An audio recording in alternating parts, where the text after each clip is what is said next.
Countdown for blast off. X minus 5, 4, 3, 2, X minus 1, fire.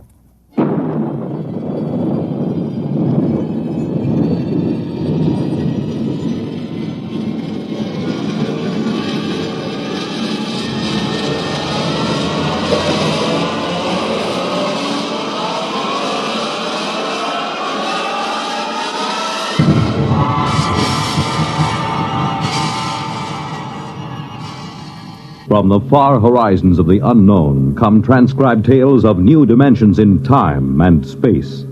These are stories of the future, adventures in which you'll live in a million could-be years on 1,000 maybe worlds. The National Broadcasting Company, in cooperation with Galaxy Science Fiction Magazine, presents X minus 1.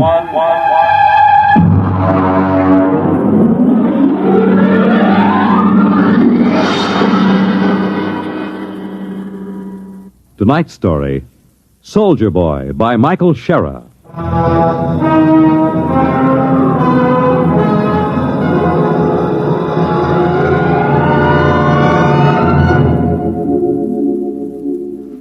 There is a Scandinavian legend. In the Northland deep, in a great cave by an ever-burning fire, the warrior sleeps. For this is the resting time, the time of peace. And so shall it be for 1,000 years. And yet we shall summon him again, my children, when we are sore in need. And out of the north he will come, and again, each time we call, out of the dark and the cold, with the fire in his hands, he will come.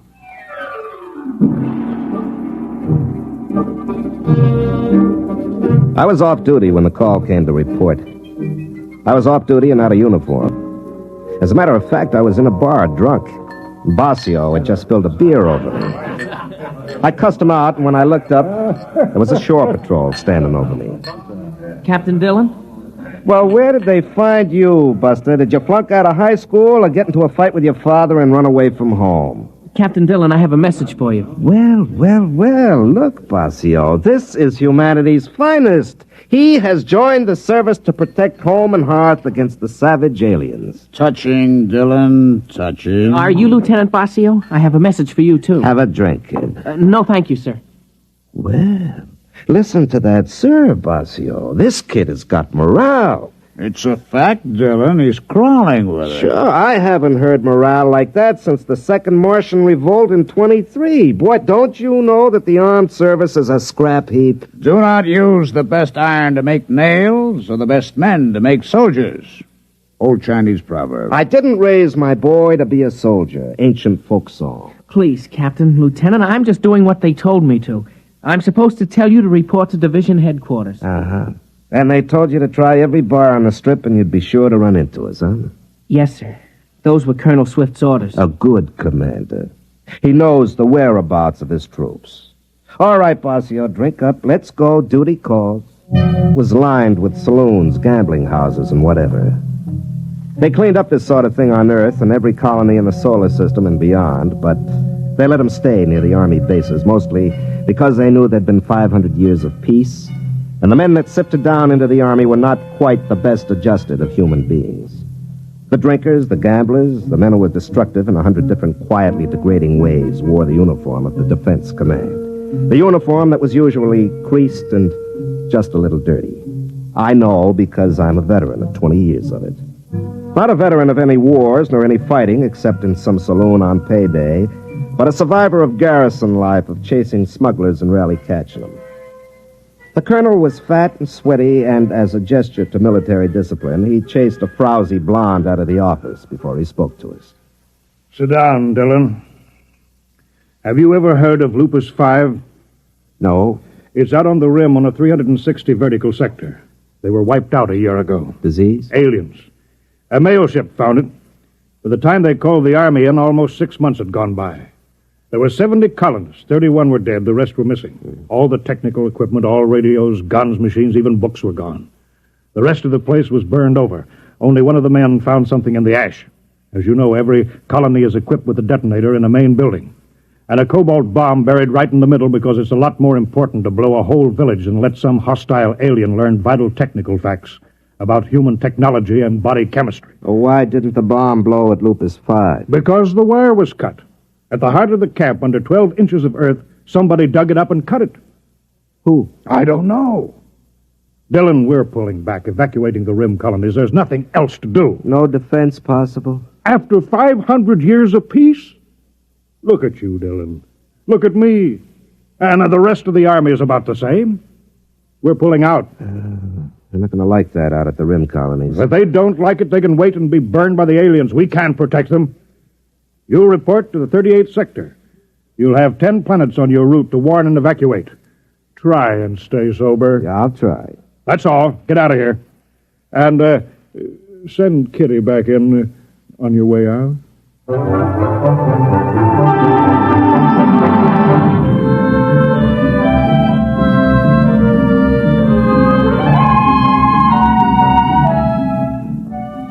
We cleaned up 3 planets, delivered the dispatches from headquarters, and tried to find out if they had anything worth drinking in the colonies. Usually they didn't. And we were stuck with something at Basio made out of high-thrust fuel with a little lemon juice and oil of wintergreen for flavoring. We headed out for number 4.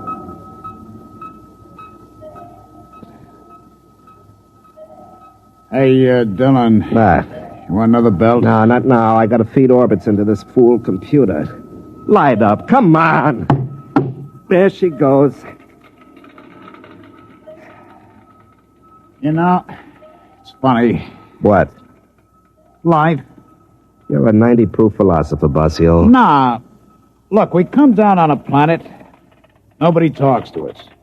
We can stand out in the landing field in snow or sand or whatever they got on their miserable planet. Nobody wants us. Well, look at you. Can you blame them? No, you don't get it. What are we here for? To save them. To shove a firecracker under their tails and get them out while there's still time. What do they call us? Soldier boy. Drunken bum. Now, what do they do that for? 3 guesses. Yeah, like on that last one. They almost mobbed us. Every time we walked out in the street, they looked at us as if these uniforms were some kind of an insult. Well, look up your history, Basio. There's been too much misery tied up with soldier suits of some kind. It's practically a racial memory. Ah, baloney. They got no call to treat us like we were criminals. They would have shot me down if you hadn't taken off so quick. Now, look, Basio. If somebody comes and tells you got to get off the planet that's been home for 20 years and then wrecks their best restaurant in a brawl, what do you expect, a medal? I guess you're right. Hey, that was some scrap. Yeah. I didn't like the way that stuck-up head waiter called me soldier boy. I'll do it all over again. I know you would. On the next planet, do your drinking on the ship. It's safer all around. Well, they still got no right to be so stuck up. After all, somebody's got to be in the army. Yeah, I guess so. Well, that's the last orbit. Pass me the bottle.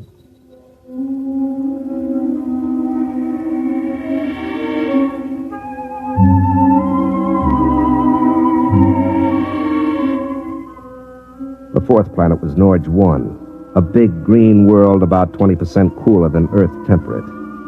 They'd heard about the evacuation, and when we sent the scout down on the landing field, there was a crowd gathered.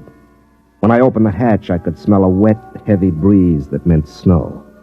It was below freezing, and Army-issue cold weather gear wasn't worth much.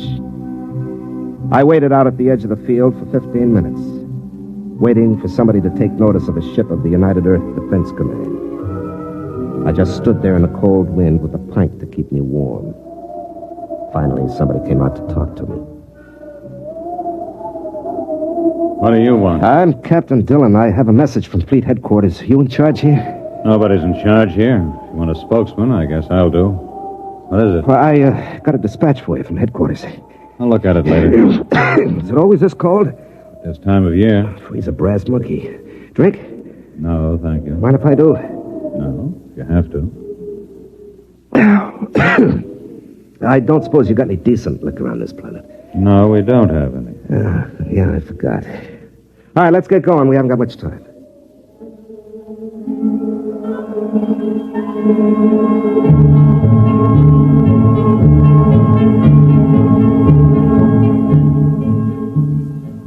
They had a meeting at the main warehouse. Russell read the dispatch and the order for evacuation. It took them a long time to understand. They took it pretty well, but then these were pioneers. Pioneers.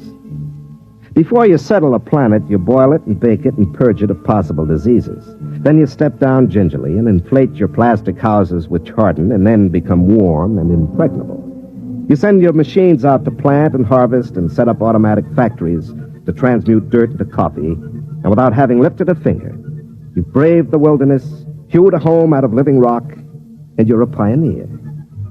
Of course, they were angry, and as usual, they'd take it out on me. Now, look here, soldier. This is our planet. This is our home. We demand some protection from the fleet. I've been paying taxes for all of you all these years, and it's about time you earned your keep. Maybe, Mr. Russell, maybe, but there is no fleet. Now, there are a few hundred half-shot old tubs that were obsolete before you were born, and there are 4 or 5 new jobs for the brass and the government, but that's all the fleet there is. Now, look, it's 10:30 now, and those aliens might be coming in at any time for all we know, so we'd better get going. Lieutenant Bossio has gone on to the sister colony at Framet 2 of this system. He'll return to pick me up by nightfall, and I've been instructed to have you gone by then.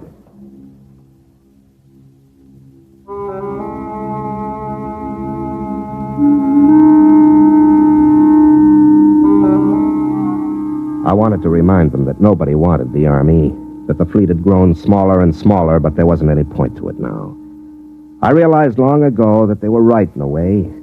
I was a big, fat anachronism, a fossil, a hangover from the Dark Ages. Only, unfortunately, we'd run right into a new Dark Ages that came from somewhere out in the stars and picked off colonies and burned them to a cinder. Well, when they finally left the meeting, I went out to check the bomb. The detonator was in the radio shack. It was a long metal bar with a lock on it. I followed the conduit down the wall till it entered the ground. Then I started to chop at the frozen earth to follow the wire.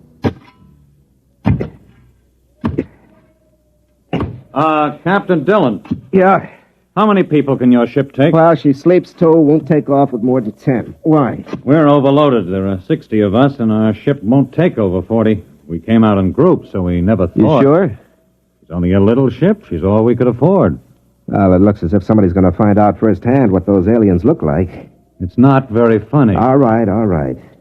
Maybe the colony on 2 has room. I'll call Bossio and ask. Aren't there any fleet ships within radio distance? Look, the fleet is spread out kind of thin nowadays. Yeah. Here it is. What's that? That's your wire from the detonator to the bomb. Somebody dug it up, cut it, and then buried it again and packed it down again real nice. Fool. Who? One of us, of course. I knew nobody ever liked sitting on a live bomb like this, but I never You figured- mean one of your people? Isn't that obvious? Why? Well, they probably thought it was too dangerous, like most government rules. Maybe one of the kids. No. There was a bomb wire cut on Lupus 5 just before the alien attack. Maybe an animal? Now, no animal did that. Some coincidence, huh? The wire at Lupus 5 was cut just about before an alien attack. Now, this one was cut, too, newly cut. So something knew enough about this camp to know that a bomb was buried here and also to know why it was. Something didn't want the camp destroyed, so it came into the middle, traced the wire, dug it up, and cut it, and then walked right out again. What'll we do? Pass out your guns. Try not to scare them. I'll be with you as soon as I've spliced this wire.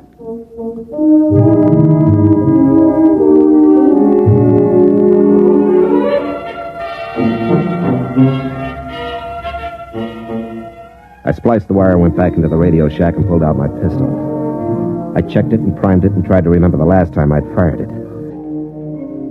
The snow began falling near noon. By 1 o'clock, the visibility was down to 0. I tried to contact Bossio to tell him to hurry. He didn't answer. I figured he was probably drunk or sleeping it off. I suppose I should have been out organizing some kind of defense, inspiring everybody with grim, lantern-jawed courage. But as a matter of fact, my jaw is somewhat slack, and I'm not strong on courage. So I took a belt from the bottle and considered things. The tension was beginning to get me. After 20 years of hanging around and playing like the town drunk, a man can't be expected to rush out and plug the breach just like that. You have to work up to these things gradually. I suppose there was something to me originally, but I lost it. I lost it in 20 years of idiotic garrison spit and polish in saloons and the icy looks and choice words that civilians save for peacetime soldiers. I had half the bottle killed when Rosso came back to see me. Captain, I just can't make any sense of this. Who cut that wire? Well, as far as I can figure, an alien cut it. No, there haven't been any aliens or any peculiar animals near this camp. We've got planet-wide radar, and there have been no unidentified ships since the first landing a year ago. One of us must have done it. It's the only possible explanation. You mean a traitor? Or a dupe. Maybe the aliens can exert some kind of telepathic control. I can't see it. If they're able to control one, why not all and save half the bother? Now, look, is there any animal that ever comes near here that's as large as a dog? Well, there's a vigil. It's like a monkey with 4 legs. We shoot them now and then when they get into the crops. We're going to post sentries. Do you want to place them? Well, you know this site better than I do. Post them in a ring within calling distance, huh? Dylan, what are they like? The aliens. Do you know? No, I don't think anybody does. We don't know what they look like, or what they think like, or where they come from. Do you think they've landed yet? Don't know. With this snow coming down, they could be out there in the woods right now, and we'd never know.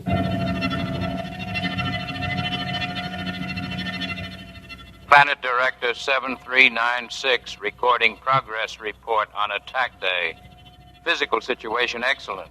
Headquarters bunker 10 feet underground. Electrical heating apparatus running smoothly. View screens operating.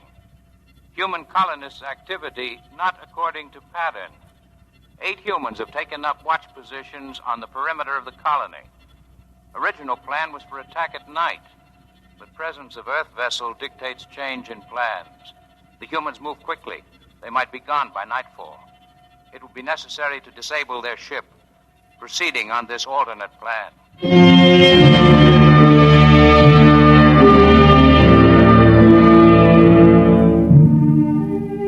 At noon, Rossel reported that Planet 2 didn't answer his call. Basio might be drunk, but the colony on 2 wouldn't be. If there was no answer, it was because they were dead. The people were quiet and frightened. Some of the women were beginning to cry. They brought me coffee now. It had begun to dawn on the women that they might be leaving without their husbands or sons. They had their ships stripped down and they were loading. The ones that were going stood outside and stripped off their clothes. Cold weather gear of 40 people weighed enough to get a few more on board. In the end, the ship took 46 people. When they were all loaded and they cleared the landing field and the hatches closed. You could hear the generators surge for a lift. But then there was a sharp burning smell and she never got off the ground. Dylan, Over here under the tree. What happened? the lining's burned out. She's being repaired. How long will it take to fix? 4 or 5 hours. It'll be dark by then. It seems like they want to wait till the dark. Probably aren't many of them. Might mean that, or maybe they see better at night, or maybe they move slow. You got any idea how they got to the ship? No. You know, I've been in the Army 20 years. This is the first time I was ever in a fight. I never shot at anybody. I always figured I'd be afraid. But there doesn't seem to be any sense in being afraid. There's nothing to do but wait until night comes.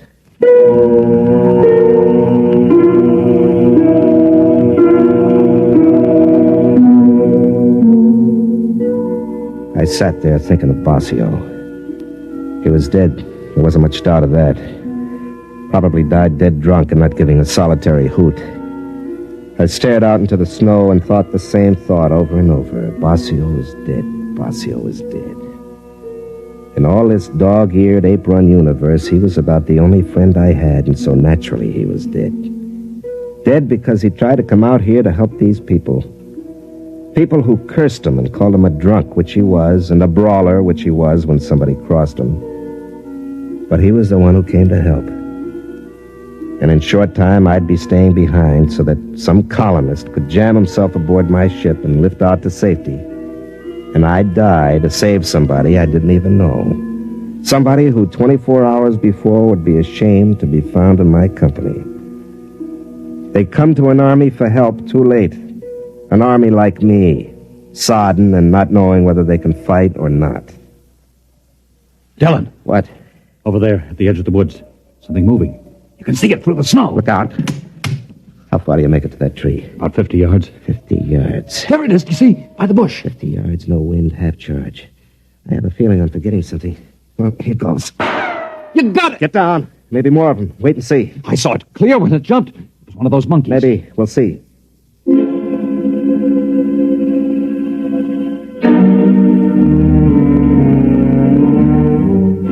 I waited 10 minutes and then I ran over it.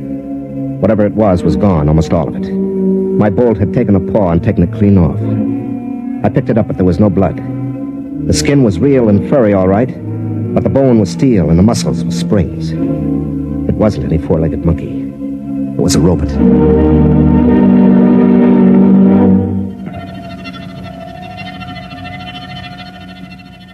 Planet Director 7396 recording progress report on attack day. Due to component tube failure, small robot unit out of control. Wandered towards settlement. Took calculated risk with poor seeing due to snow that humans would overlook it and still think of it as an animal, even firing with ports open. But a part of the robot is missing and the humans have found it. There will be no chance to disable the smaller ship now. In order to carry out total destruction, the settlement will have to be detonated. The settlement will have to be bombed from previously planted locations. I will have to leave control bunker for a more distant position as soon as protective armor is put on. I will proceed to carry out this plan. I realize this is not the ideal operation. It is more disciplined to capture humans and their equipment undamaged, but total destruction is necessary. For further operations, recommend duplication of essential controls on robots. The procedure of planting them on worlds before colonization by humans in the shape of local animals demands perfect operation when attack day arrives, or the resident director planted at the same time on each world will be unable to carry through attack plans. Now leaving bunker.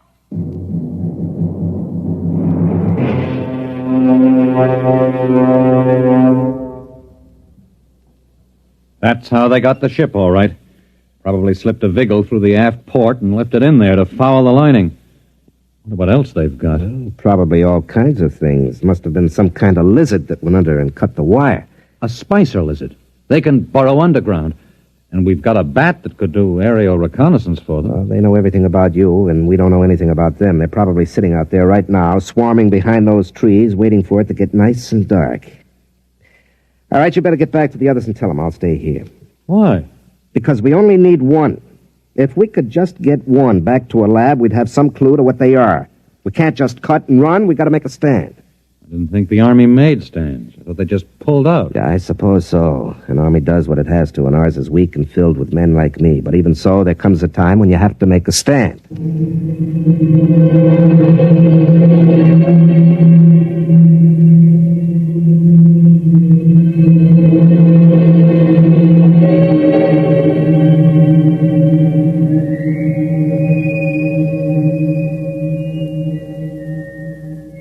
I stayed out there in the snow. I wasn't thinking very calmly. It was too cold.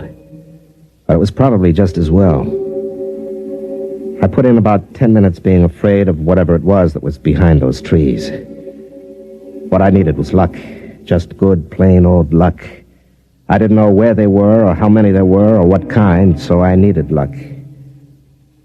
I started to inch forward in the snow. There was nothing but quiet and the trees. I got past the first trunk. My elbow hit a rock and it hurt. My feet were cold. And then I heard a noise. The thing was moving down the left side of a gorge up ahead. I got up on my knees, I blew on my fingers, and threw the charge level on my pistol over to full. It was a great black lump on a platform. The platform had legs and was plodding up a path that came right past me. It hadn't seen it yet, but it would. There were 5 of those little monkeys skipping on before it, acting as eyes. Then one of them spotted me and started running. My first shot took the monkey in the head, and then I aimed for the lump on the platform.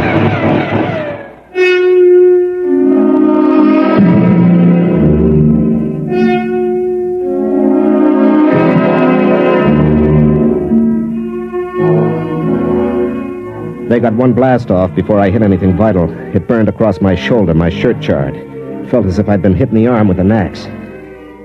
Nothing else moved. The monkeys were stiff like statues, and the platform was on its side. Through a hole in the black lump, something gray and soft was oozing out. I looked around and saw the robots frozen, and I realized I'd got him. I'd hit the guide, the alien who was directing the robots. I kicked at it with my foot. It was too big and heavy to carry. I'd have to send someone back for it. But I wanted to take something, so I grabbed one of the monkeys by his stiff, jutting arm and began to drag it back to the village. We put the alien in a freeze tank and shipped it back to Earth. They learned a lot in the lab, but out there in the colony, we learned a lot more. We learned that man wasn't born to live out his days at home by the fire. In the wee black corner of space which man had taken for his own, other men were learning. And the snow fell and the planets whirled, and when it was spring, where I had fought, men were already leaping back out to the stars.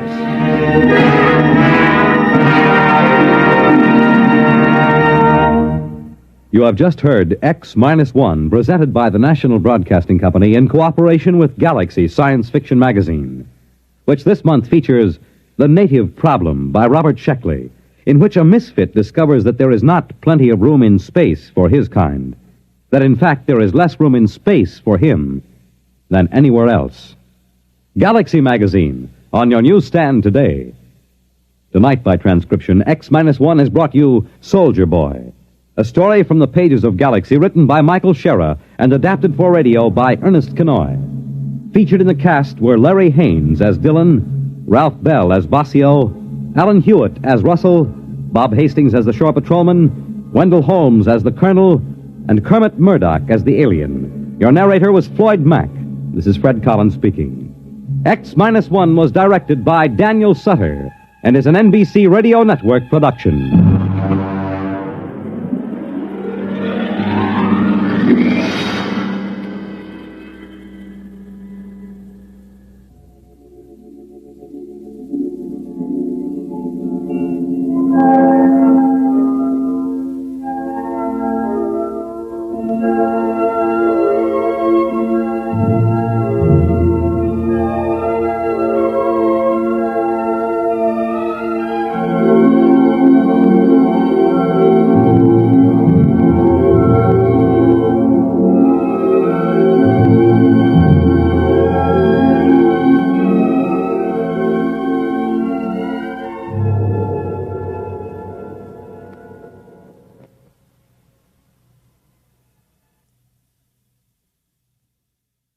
One of the best, one of the most popular programs on radio. That's You Bet Your Life with Groucho Marx. And here's a reminder. Now Groucho can be heard on Saturdays, and he's on at a time when every member of the family, from Junior to Grandpa, can join in the laughter that goes with each question and answer session. A new day, a new hour, but the very same fun and good times that have made Groucho and You Bet Your Life so popular throughout the years. Have you ever met a hamburger king or an earthworm farmer or a famous beauty contest winner? Well, these are some of those who have appeared as Groucho's guests. Who will be his guests tomorrow? Well, that's a secret, but you can bet your life they'll be full of fun and surprises. Have you ever heard Groucho sing his classic Captain Spaulding or throw a romantic line at a pretty girl? Well, listen in and you'll find out. Hear music in the Morgan manner. Russ Morgan, live, weekday mornings on NBC Bandstand.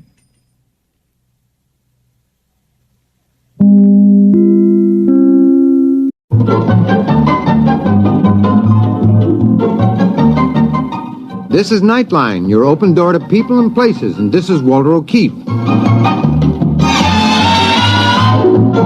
Nightline invites you to listen in on NBC's award-winning science fiction series X-1.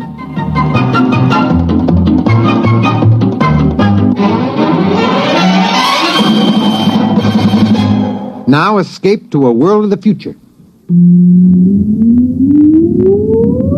Countdown for blast off. X-5, 4, 3, 2, X-1, fire.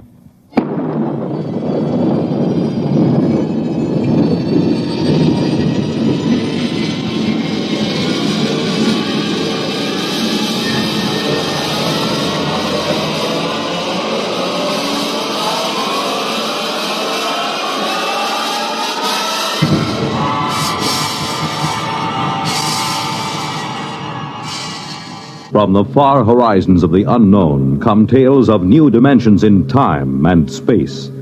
These are stories of the future, adventures in which you'll live in a million, could be years, on 1,000 maybe worlds. The National Broadcasting Company, in cooperation with Galaxy Science Fiction Magazine, presents X minus one.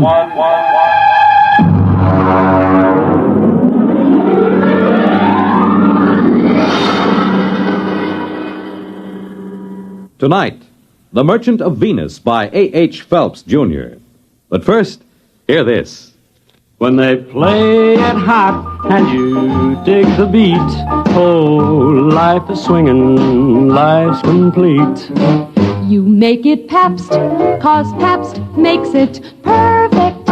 Yes, Pabst makes it perfect. Just as we always have ever since 1844. So next time, you make it Pabst, because Pabst makes it perfect. America's Blue Ribbon beer from the Pabst Brewing Company, Milwaukee, Wisconsin. Yes, Pabst makes it perfect.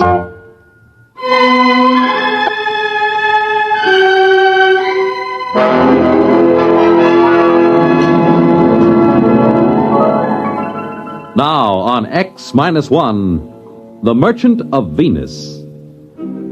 If you've ever tried to make a 6-inch marionette play the piano using spider webs 100 feet long for the strings, you'll have some idea of the job of administering personnel problems of the Venus colony from an office on East 41st Street in New York. But that's the way it's done. All recruitment and contract work for outspace employment is handled by the UN Off-World Commission. My particular mess is the Venus Project. Mostly the trouble comes to my phone extension. Work 'em here. Work 'em. How long do you think we're going to stand for this? Oh, General Carlson, how are you? At the rate you're going, there won't be a man left on Venus or a dollar left in the budget. What kind of a personnel director are you? Well, if you... Don't you know this project is vital to every person on Earth? General Carlson, just what is wrong? 30 more resignations came in from the colony on the last mail flight. 33 spineless quitters getting fat at the taxpayers. Excuse me, General. Listen to me, Workham. I'm getting awfully tired of the kind of recruiting you're doing. Miss Kane, get me Dave Newson on the other line. No, don't cut the General off. He's enjoying himself. He won't miss me. It's this egghead inefficiency that's at the bottom of the whole thing. Well, I'm not too sure about that, General. Believe me, with one platoon of Rangers, I could get a colony and it'd stay up there. Hello, Ron. Dave, General Carlson's on the other phone yelling at my desk blotter. He says 30 more resignations came in. That right? Actually, 23, 7 for sick leave. What's the breakdown? Mostly farmers or technicians? Well, there were only 9 technicians left. This batch cleans them out. The rest are farmers. What's left? A couple of farmers, trappers, and the scientists. They seem to stick it out all right. Different contracts. They only have a 2-year hitch and then come back to Earth if they want to. Listen, meet me down at the coffee shop. No, Carlson goes down there sometimes. The saloon over on 43rd, about 10 minutes.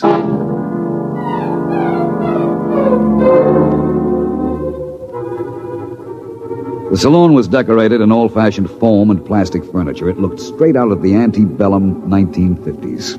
I found Dave waiting for me in a booth, and we got right down to it. Well, listen, why don't we leave this last bunch of quitters right where they are? Refuse to bring them home.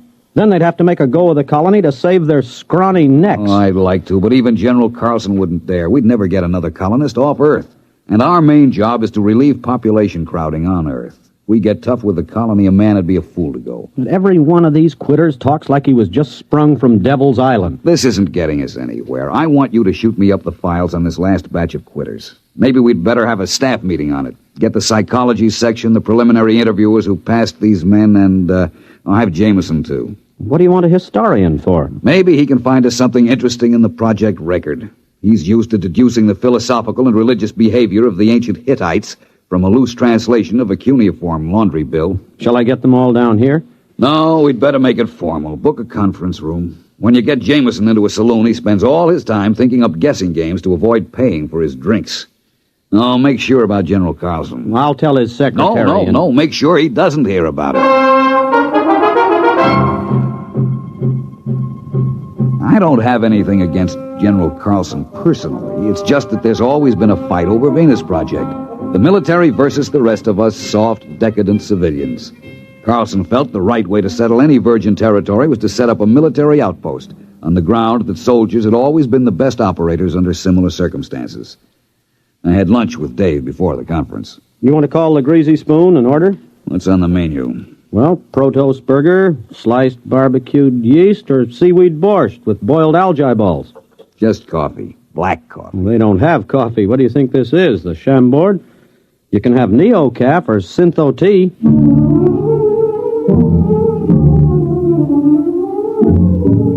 And that just about sums up the problem the Earth faces. Scientific agriculture and hydroponics had gone just about as far as they could. Synthesized foods couldn't take up the slack. If the people of Earth kept on emulating the extinct rabbits, as they showed every intention of doing, we had about 30 years before we'd all be standing on each other's shoulders, chewing our fingernails for nourishment. Or rigid birth control would go into effect, with the whole attendant problem of racial tension, nationalistic wars, and bootleg conceptions. The group gathered in the conference room looked sour enough to have been dining on seaweed borscht for a week. All right. I suppose I sum up what we all know already. It'll give us time to stall before we face problems to which we have no answers. That's a cheerful beginning. All right. Now, for 6 years, we've been trying to establish a self-sustaining colony on Venus. Why? Take the monorail out to Bucks County or up to Vermont at rush hour. There just isn't any more room on Earth. They've just opened the Dome Colony in Antarctica, the housing areas in the Amazon Valley, and they're already piled up with a 10-year waiting list. All right, we send out colonists. What happens? They quit. Thank you, Mr. Jameson. The resignations come in. By terms of the contract, we have to transport them back to Earth inside of a month of resignation. There'll be nothing left on Venus but a few small clearings in the jungle and a few empty beer cans. Now, I'm not accusing anyone here of making mistakes, but I think we have to seriously consider whether we're spending money for nothing. Rod, you said the problem was insoluble. We know what we need up there. It's just that we're still making some mistake in selection, in psychological screening. That's all. You're not going to quit, are you, Rod? Well, we're not. We'll get these studies out and check again. Venus Project is too important to fail, right? Yeah, right.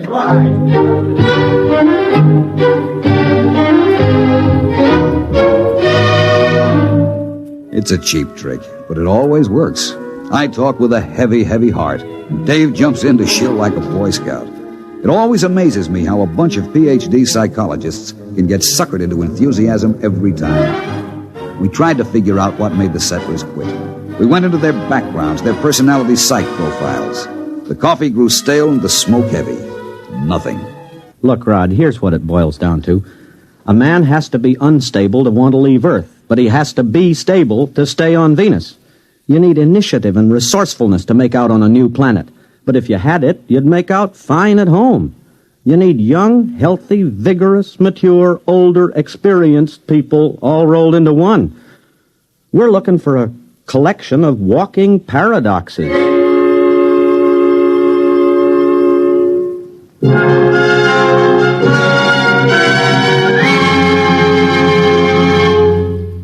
You're listening to The Merchant of Venus, tonight's attraction on X-1. For the big things in your life, be ready with United States savings bonds. That's the new savings bond with the higher interest rate. The improved Series E savings bonds that now mature faster to pay you back extra dollars faster. Yes, when you think of saving, think of savings bonds. They offer you the safe, easy way to save regularly. Safe because each bond is backed by the United States government itself. And it's easy because you can buy bonds either where you bank or through the payroll savings plan where you work. And remember, you get back $4 at maturity for every $3 invested. So you earn extra dollars. But the big news is that the maturity period is shortened to only 8 years and 11 months. So join the bond wagon. Start a family savings program. Invest in improved Series E bonds first thing tomorrow. And hold the bonds you already own.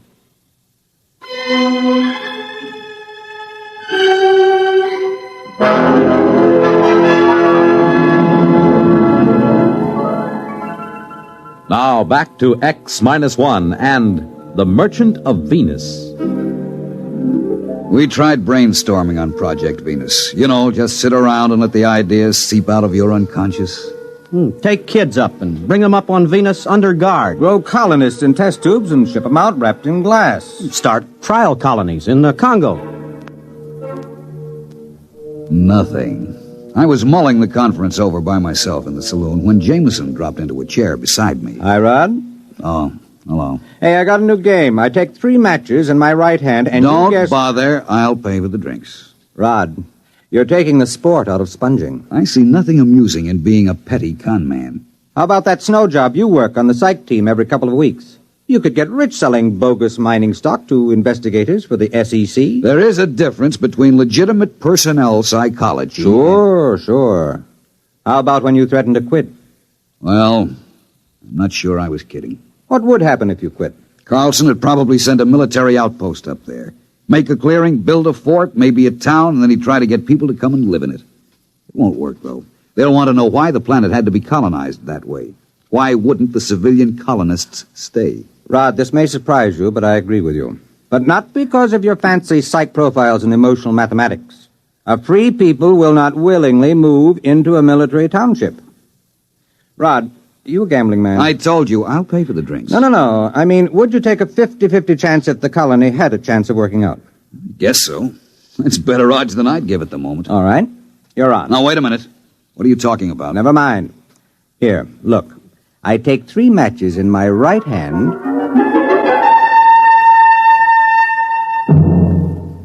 And that's all he said. I found out a week later what was going on when I was called on the carpet by General Carlson. And as I understand it, this plan of Mr. Jameson's was smothered in your office because of professional jealousy. Mr. Jameson having no degree in psychology. Is that what he told you? Mr. Workham, I'm very busy. I have a conference with Mr. Jameson in exactly 7 minutes.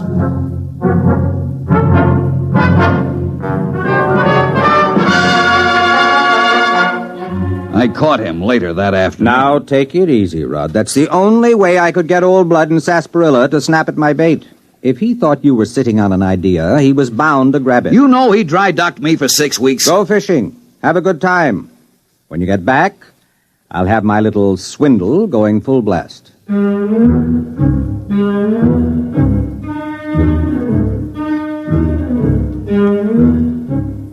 That is exactly what I did. I went fishing. When I came back to work, I had to fight to get into the building.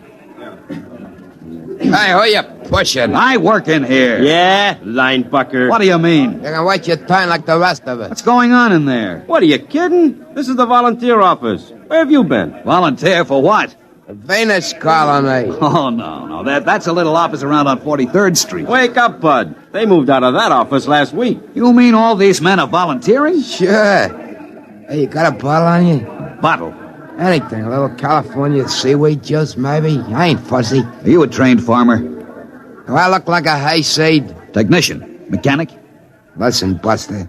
That's for Marks, Rubes, Hicks. I know how to take care of myself. Let the suckers push tractors around. You sure you ain't got a shot? No. Man, I can hardly wait till I get there. The nearest saloon? Venus, man, Venus. What are you going to do when you get there? Well, snake me a little climb. Then let the creds roll in. Gonna get me a year's supply of the best pre-war scotch, and I'm gonna use it up in a week. They don't pay that kind of wages at the colony. Wages? That's for square johns. I'm going out for the hot stuff. You know what I mean? Radioactives? Well, the government assays don't show enough to make it worth shipping. That's what they want you to believe. I heard they got loads of big U's so rich, you gotta wear a lead union suit to get near them. Don't you realize there's nothing but jungle up there? And insects and spores and fungus? All right. I know the story. That's to keep out suckers. Take it from me, bud. Just look around. The smart money knows the truth. I'm getting in on the ground floor.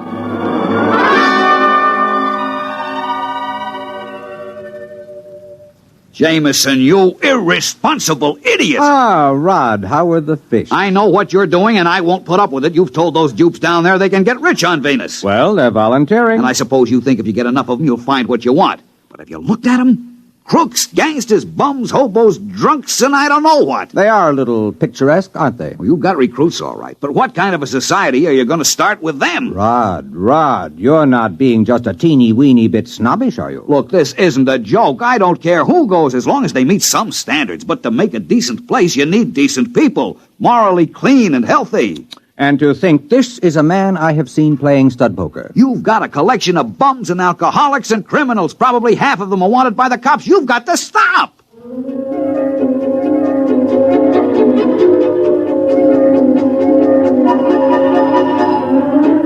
There wasn't a thing I could do. I issued a statement to the press, and I got editorials attacking me for trying to keep the riches of Venus from the common man. Days passed, weeks. The training and screening compounds were jammed, and the transports lifted from Cocoa Base on a tight schedule, 100 men to a ship, not counting crew. People traveled miles to apply. They drifted in from every skid row around the world. Then the numbers decreased.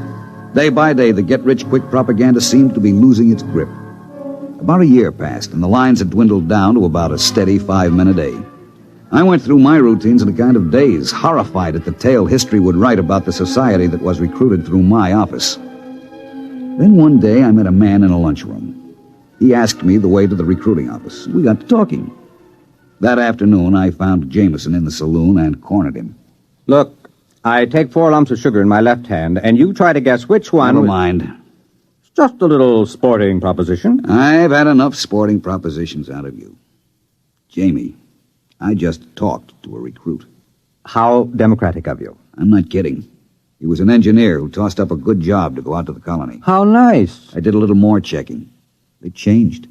There are farmers with their families, school teachers, lawyers, doctors, and then 2 ex-colonists applied yesterday to go back. Guess which hand holds Listen, there is on the bar a pre-war bottle of scotch at $25 an ounce. I will buy you the whole bottle for an explanation. Oh, well, wait till I put the sugar back in the bowl. Jamie, how did you do it? Were we so far wrong with our charts and psychomath? Actually, you told me how to do it. Remember you said if there was a recently pioneered society around for you to test, you could set up your standards? Well, all you needed to do was duplicate the kind of person who settled America, or Australia, or California. As an historian, I knew what they were like, and I knew what brought them. So I put out the same bait. In a pig's eye, you did. How about freedom of religion, freedom from oppression? That had something to do with settling America, didn't it? Isn't that what brought people to this country? I saw that cesspool full of tramps you started with. If there was a Tom Paine or a Ben Franklin among them, I'll eat a whole Rorschach series 1 ink blot at a time. Rod, you are no historian. Franklin was born here. Paine didn't come over in the first wave. Pioneers are not necessarily young, healthy, or moral. America wasn't founded only by pilgrims. They were actually a minority. We were settled by promoters, bonded servants, British convicts, pickpockets, thieves, French and Spanish pirates.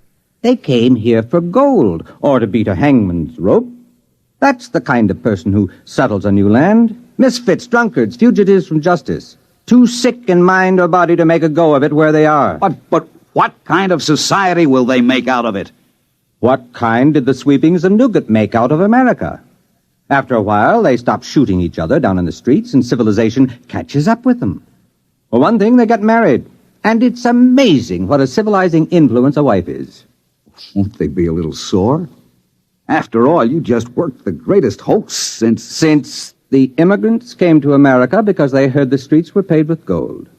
Well, I'll be going along myself soon. You? Yup. Now that they've got a colony going up there, they'll be making history. And besides, I understand there's a wide-open gambling saloon at New Abilene on the Neo-Texas Peninsula. I'm anxious to try my luck on the wheel. I wonder if that pre-war bottle of scotch will stand the acceleration.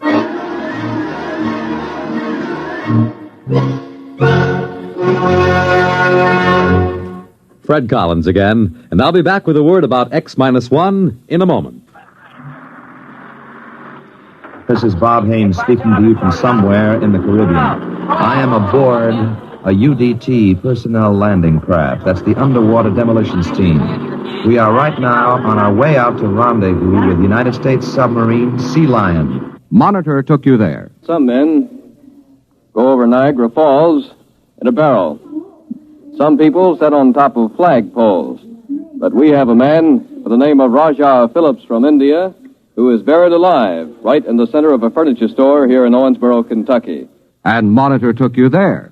Big events, little events, offbeat events, comedy, music, news, and sports. They're all part of the top variety of entertainment Monitor brings you all weekend long.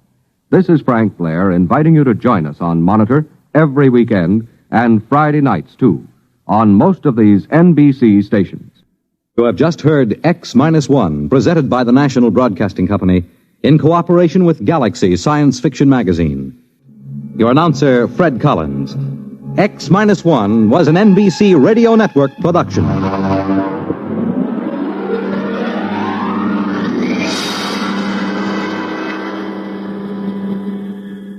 There's excitement in the air at night, and Nightline brings it to you. Hear Nightline with Walter O'Keefe, next on most of these NBC stations.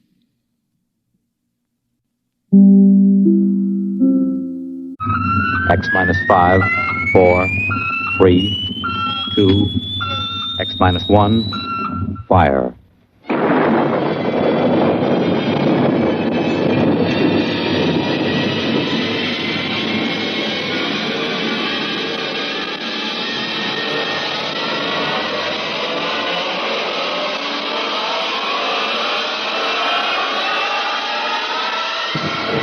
Tonight, George Lefferts's original radio drama of the 21st century, Parigi's Wonderful Dolls. The doll shop stood on a quiet Washington side street, not too far from the sprawling Pentagon building. A woman and a child waited outside, the little girl peering eagerly through the window at the dolls inside, and the woman glancing impatiently at her wristwatch, as if expecting someone who was late for an appointment. And there was nothing about the doll shop to warn them that they were waiting to keep an appointment with doom. Oh, Mommy, look! Yes, what is it, dear? In the window of the shop, the tiny dolls. Oh, Mommy, do you think Daddy will buy me one? Well, we'll ask him when he comes, dear. He said 3 o'clock on this corner. I see him, Mommy. There he is. Oh, Henry, here we are. Hello, dear. Hi. Sorry I'm late. Well, we've been waiting for you. Cindy's been So I'm telling... afraid I'll have to call off the shopping, Alma. Oh, Henry, we promised. Yes, I know. Cindy. I'm sorry. It's just one of those things. You've been the wife of an army colonel long enough to know his life isn't his own. What is it this time? Oh, some more of that flying sphere nonsense. The pilot who says he sighted it last month crashed and was killed today, so the general wants a full report. Dear, what next? Daddy. We'll have a staff meeting at the Pentagon at 3:15. Daddy, look in this window. I haven't time, dear. Just for a minute, Daddy, please. Indeed. I haven't time to stop and watch a bunch of 6-inch dolls parading around the shop. Say, they are lifelike, aren't they? Look at that, Alma. Dolls are marching around like a regular review. They've even got their own little band. Henry, your staff meeting. Oh, yeah. Yes, I've got to run. Now, look, don't go spending a lot of money on that nonsense, Alma. No, dear. Bye. Bye, dear. Bye, Cindy. Bye, Daddy. Oh, Mommy, look. Look, the band's going to play. Aren't they wonderful, honey? You know, it's funny. I must have stood on this corner 1,000 times, and I've never even noticed this shop before. Good evening, children. Oh, well, good evening. Mommy, he talks awful funny. Hush, Cindy. Would you like to step inside the shop of Santor Perigi? Well, yes, we would. This way. Oh, Mommy, it's like there. Here in the shop of Santor Perigi, creator of Perigi's Universal Wonderful Dolls, the world of adult reality is blended with the world of child's fantasy. This is a new shop, isn't it, Mr. Parigi? What is new and what is old? Come, this way. Would you like to meet one of my little ones? Oh, yes. This one in the red jacket is Toto. Speak, little one. Oh, isn't that wonderful? Oh, he talks. The doll talks. Amazing. It's absolutely amazing. That is nothing for Perigi's Wonderful Dolls. Listen, sing, Toto. Sing for the little girl. Cindy, listen. Sing, Toto.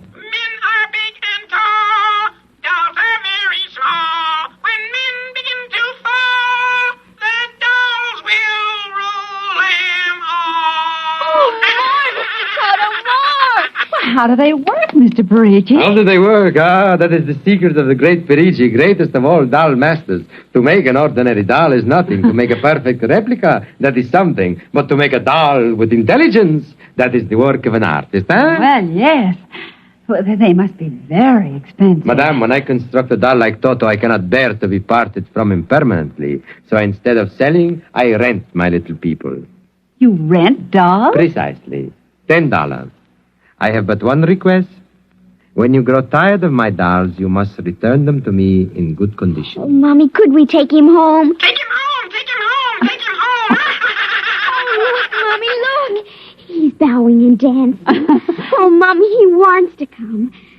Please, I'll take such good care of it, please. Well, honey, we'll have to deal with your father later, but... Well... Oh, Mommy! All right, wrap him up, Mr. Parigi. Oh, dear, I have a feeling when your father comes home, we'll be sorry. Be sorry, be sorry, be sorry, be sorry.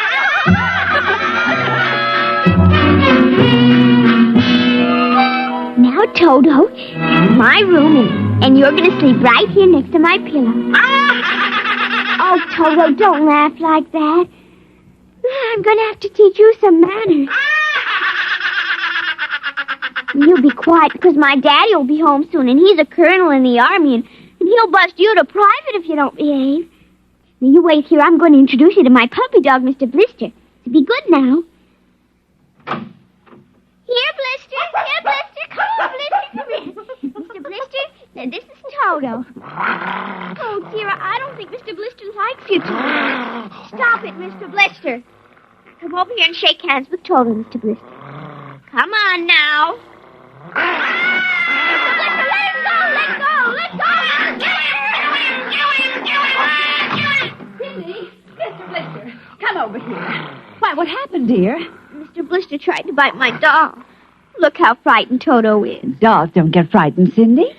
But he is, Mommy. He screamed. You just imagined it, honey. But he did. He did. Well, Mr. Blister didn't mean it. You know he's the gentlest little pup alive. He isn't. He's nasty and I hate him.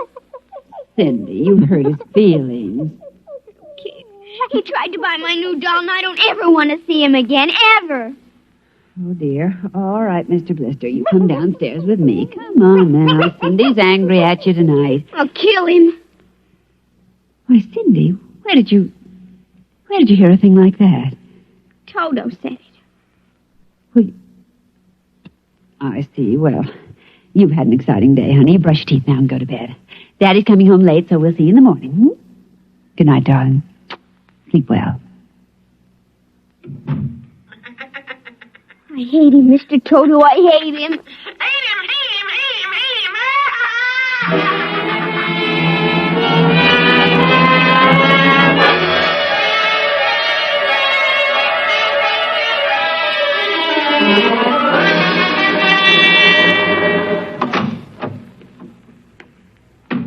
Morning, Alma. Breakfast ready? Just a minute. How was the staff meeting last night, dear? Oh, horrible bore as usual. Where's the little one? Up in her room. She'll be down in a minute. Oh, say, remind me to take some papers back to the War Department, will you? I left them in my strong box. Henry, Hmm? you told me it was against regulations to bring secret papers home. Well, I had to finish some work for the old man. Nobody will ever know the difference. Well, I suppose not. Oh, Theo, would you feed the puppy before we sit down? His bowl's under the sink. Where is he? That's funny. Here's his supper from last night, only half eaten. Getting fussy. Blister? Here, Blister. Blister! Where the dickens is that mutt? Maybe he's on the back porch. Oh, maybe. Here, Blister. Here, Blister. Alma. What is it, dear? Alma, look. Henry. Is he? Yes, he's dead. But how? What happened? From the looks of it, he might have been poisoned. Poisoned? Who on earth would do a thing like that to an innocent little pup? I don't know. Let's see his dick. Oh, Henry. I don't understand this at all. Say, what's this? What's what? Well, look, there are pieces of broken glass in his food. Blue glass. Glass? Glass. Henry. Huh? Well, I just remembered something. What? It may just be coincidence, but in the bathroom this morning... What about the bathroom? Henry's blue glass, you know, the one with the Mickey Mouse on it. Mm-hmm. It was broken, Henry. I found pieces in the wastebasket. I meant to ask her about it. Oh, Alma, for heaven's sake, you aren't suggesting that our little girl... Why, she loved Blister more than anyone.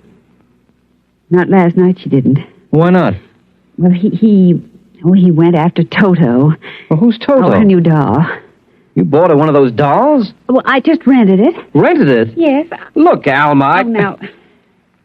Well, all right. What's this got to do with Blister? He went for the doll, and Cindy... Well, Cindy said... Henry, she said she'd kill him. What?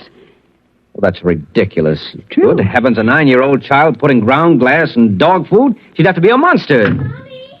Now, don't say anything. I'll talk to her. Good morning, dear. Morning, Mommy. Morning. Daddy. Hello. What's the matter? Nothing. Cindy, sit down, dear. Yes, sir. Cindy, your mother tells me you broke your blue drinking glass. Oh, no, I didn't break it. Now, Cindy. I didn't. Well, now, somebody broke it. It wasn't your mother and it wasn't me. Well, then it must have been Toto. Cynthia. Cindy, you know Toto was only a doll. Now, a doll couldn't have broken your glass, could he? Well? But he must have done it, Daddy. Cindy, you know how Daddy feels about little girls who tell untruths. I'd hate to think you'd done something you knew was wrong and you were blaming it on a doll. What's the matter with Mr. Blister? Is he sick? He's dead, Cindy. Oh, no, he can't be dead. He isn't dead, Daddy. No, he isn't. He isn't. Mommy, Yes, dear. but he'll come back. He has to come back. No, he won't come back, honey. Not ever. No, Cindy, not ever. Now that we've told you, Cindy, do you want to change your mind about the glass? Henry, let her alone. Daddy, you think I killed him? See what you've done. The child feels guilty enough, Henry. Dear, this is no time for feelings to interfere. Feelings don't know any time, Henry. When they come, they just come. You go up to your room, honey, Daddy, and I'll be up in just a minute. I don't want to. Please, Cindy. We'll be right. Please. There, that's a good girl. And close the kitchen door behind you.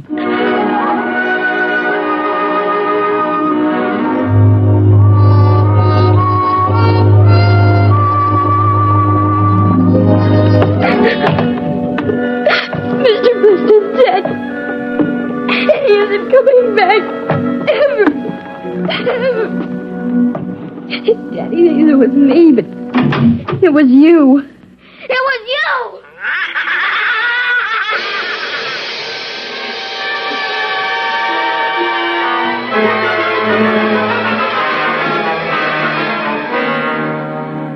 You're listening to NBC Radio's award-winning science fiction series, X-1. Now we return to X-1 and Perigi's Wonderful Dolls.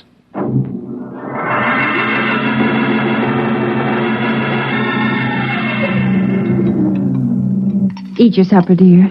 I'm not hungry. Cindy, you scarcely touched your lunch. I don't feel like eating. Is it Mr. Blister? Oh, Mommy. Cindy, answer your mother. Henry, she'll work it out in her own way, dear. Oh, I don't know. When I was a boy, there was such a thing as discipline.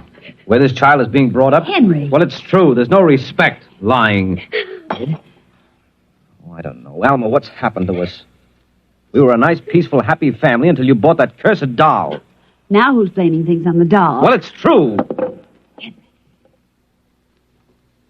You wanted to get some papers from your strong box. What? Oh, yes. Excuse me. Will you try to eat something, Cindy? Now, darling. Yes, dear. Alma. Alma. Yes, Henry, what is it? Alma, it's gone. What's gone? The box, the strong box is gone. But it can't be. The door to your study's always locked, and you and I have the only key. I know all that, and I tell you it isn't there. Well, who would... I don't know, Alma. Those confidential reports, if they ever get into the wrong hands... Oh, I warned you about keeping them here. What if it ever came out in the open? Can't you see the papers? Army colonel, derelict in duty. Call the police, Henry. What, and throw my career in the wastebasket after 17 years?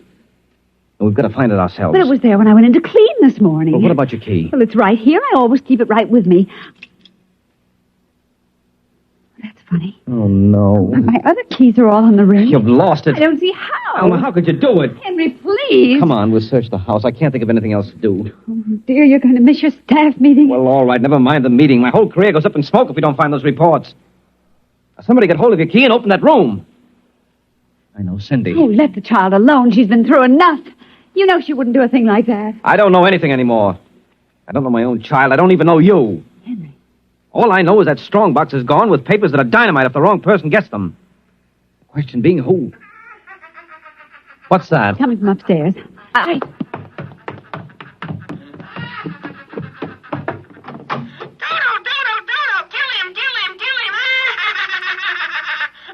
Stop it. Blasted little imp. There. Henry. But since we've got this thing... Henry. What? Look, Where? What? around the doll's neck. The key. The key to your study. It was Cindy, after all. I don't believe it. Ever since she got this fool doll, she's been acting half insane. First the dog, now this. I think she hates us, Alma. Henry, Cindy is my child, and I know her. I know she's a good, sensitive little person with no malice in her. You're just simply refusing to face the facts, dear. What are you going to do? I'm going downstairs and have a talk with that young lady.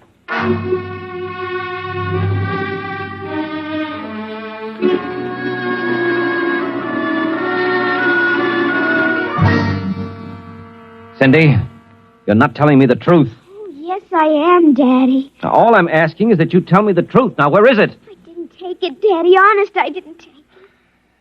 I suppose you're going to tell me now that a little 6-inch doll took my strongbox and hid it. Well? Cindy, I'm speaking to you. I didn't take it, Daddy. You don't understand. Toto did it. Oh, he's terrible awful. He says things. He says he's going to kill everybody. Oh, Cindy, you're inventing things. It's true. At night when I'm sleeping, he stands next to my pillow and whispers things to me. Awful things. He told me he'd kill me, too, if I told him. Alma, I think this child is sick. I think she needs a doctor. Frightened, Henry. She's trembling like a leaf. Come on, darling. We'll go up to your room. I don't want to go No, up honey, there. Mommy will stay with you. I'm afraid he's up there. Who, Cindy? Toto. Well, he won't be up there for long. Mr. Toto is going right back to Parigi's wonderful doll shop before I lose my sanity, which means right now.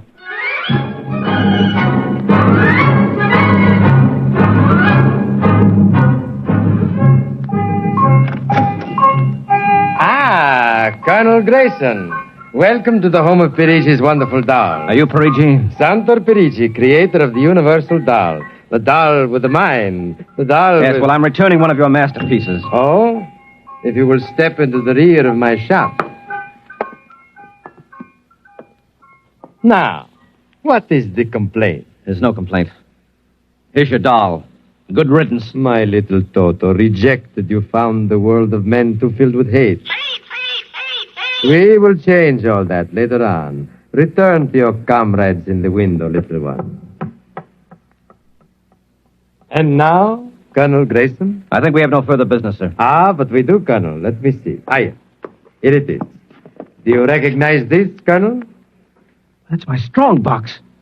Where? My little Toto is very clever, sir. Are you trying to tell me your doll stole that from me? Let us not say stole. I'm merely keeping it in custody. What's your game, Parigi? Blackmail. You give me what I want, I do not ruin your career. What do you want? Information. We already know something from the reports of the War Department, reported by one of your pilots.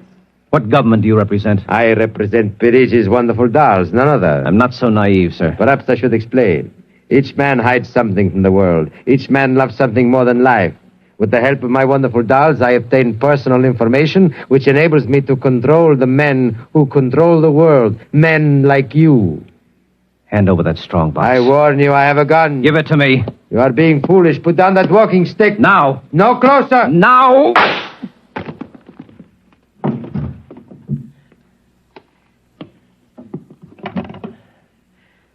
Hello. Give me the police. Hello.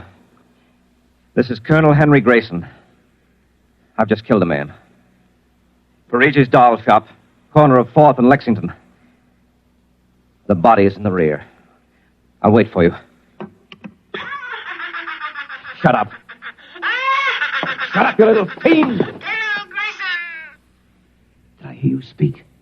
Colonel Henry Grayson! Oh, it can't be. I must be going out of my mind. A 6-inch doll. Shut up! Your master's dead! You are mistaken, Colonel. I, Toto, am the master. What do you mean? If you will examine the body of Santo Parigi, you will see that he does not bleed. And he does not bleed, Colonel, because Santo Never lived. Santor Parigi is a doll. Doll? But he's a man. He talks. He walks. The people of Meritrix are skillful doll builders. Meritrix? Doll builder? Who are you? I am Xanthus Imperator, commander of the legions of the third planetoid, Meritrix. Legions? Planetoid? My people and I, whom you regard as dolls, come from a tiny planet beyond the moon. What? So small that it cannot support our population.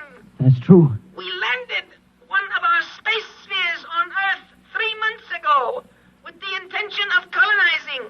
Unfortunately, one of your pilots intercepted us. So that's why you wanted our information. Precisely.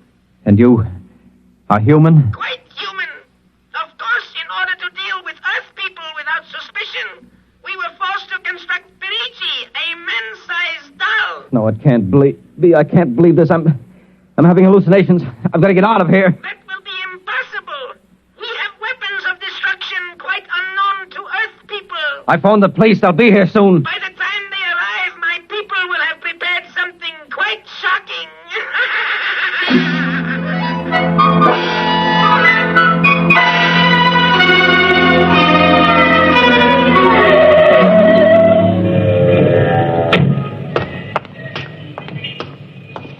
Keep me covered, Ryan. Okay, Sarge. All right. You the guy who turned in the call? Yes, that's right, Sergeant. Where's the body? Well, you see, it isn't exactly a body. What do you mean? It's a doll. What? Now, wait, you've got to let me explain. I know this sounds fantastic, but I've stumbled onto an unbelievable plot. Yeah? Keep talking. Well, you see, these little dolls, they aren't really dolls. They're tiny people. Now, there's a big doll named Santor Parigi. They're using him as a front to run the shop. He's off his trolley, Sarge. Now, look here. Now, listen, mister, we got to call it. There was a murder here. Now, if there was one, where is the body? Well, it's behind the curtains in the back. Only, you see, it isn't really a body. It's a big wax dummy. It's all part of their plot to gain control of the world. Holy smoke, he's really off his rocker. Now, look, if you don't believe me, I'll prove it to you. Come here. Look behind this curtain and you'll see the dummy lying on the floor. Welcome, gentlemen. Are you looking for something? Parigi! This is impossible. I smashed his skull. Do you know this guy? That's the one, the doll. What's your name, mister? Parigi, Santor Parigi, creator of the Universal Doll. Did you ever see this man? Never until just now. That's not true. He's lying. I tell you, he's nothing but a big doll. The real masters are the little dolls. Ryan, are you getting this? He's wacko, Sarge. No, He's a fruitcake. I'm not crazy, I tell you. I can prove it. They must have fixed up his head where I smashed it in. Touch him and you'll see. Mr. Parigi, you know what this guy is talking about? The man is demented, obviously. No, that's not true. I tell you, there's a plot to control the Earth. I've got to call the War Department. They want to know about the flying sphere. Holy mackerel, this gets worse every minute. Ryan. Take him to headquarters? No, save some time. Take him down to Psycho Ward. Okay, all right, Buck. wait. Just come along nice and quiet. No, don't you see? He's nothing but a man-sized doll. Sure, and the little ones are going to take over the Earth, and you're going wait and cut out some... Listen to me, you've got to... Sorry you had all this trouble, Mr. Parigi. Poor chap. He is obviously suffering from delusion. Well, he's not the only one in Washington today. You know, we've been getting a whole string of crack-ups lately. Bigwigs blowing their tops under pressure. If you could see some of the names in our confidential files... You keep confidential files on cases like this? Certainly. Believe me, they'd be dynamite if they ever got in the wrong hands. Well, I'd better be running along. My little girl would be nuts for that. So? Then please accept the doll for saving my life. That madman might have killed me. Yes, but Take Toto home with you as a gift. Well, now, I don't know, Mr. Parigi. It's against regulations for us to accept favors. But this is not for you. It is for your little daughter. And if you will only take the doll and give him a good home, you will be doing me a great favor. Well, then, if you insist, and thanks very much. When my kid sees this, will she be surprised? Yes, Toto will come as a great surprise. A very great surprise. Eh, Toto?